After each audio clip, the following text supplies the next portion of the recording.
के पीछे अब सवालों का अंधेरा मंडरा रहा है।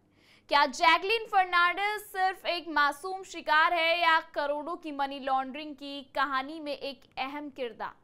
ठग सुकेश चंद्रशेखर का नाम सामने आते ही बॉलीवुड की सबसे हाई प्रोफाइल कानूनी ड्रामा ने नई करवट ले ली है।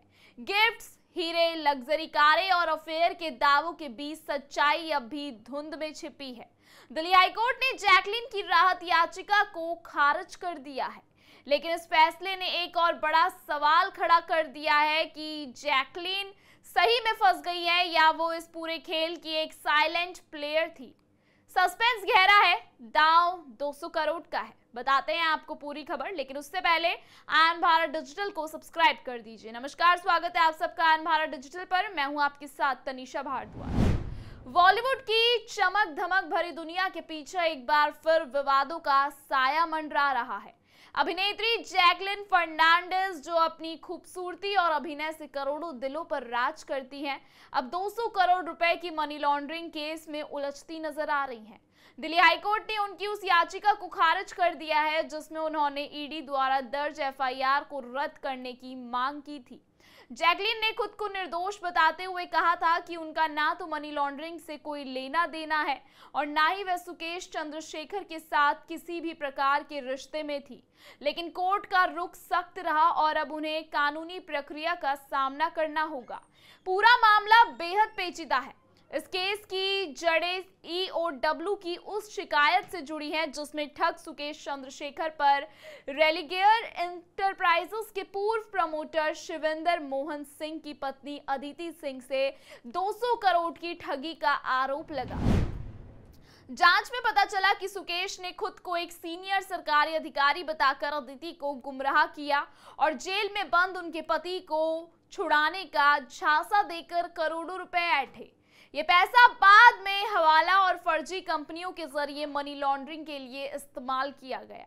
यहीं से शुरू होता है जैकलीन का विवादों से जुड़ना। ईडी के अनुसार सुकेश ने इस अवैध कमाई का इस्तेमाल कई बॉलीवुड हस्तियों को महंगे तोहफे देने में किया, जिसमें जैकलीन का नाम सबसे ऊपर आता है। चार्जशीट के मुताबिक जैकलीन को करोड़ों रुपए के गिफ्ट मिले, जिसमें 52 लाख की घोड़ी, 9 लाख की पर्शियन कैट, महंगे डिजाइनर बैग, ब्रांडेड कपड़े, हीरे के गहने और मिनी कूपर जैसी लग्जरी कारें शामिल है।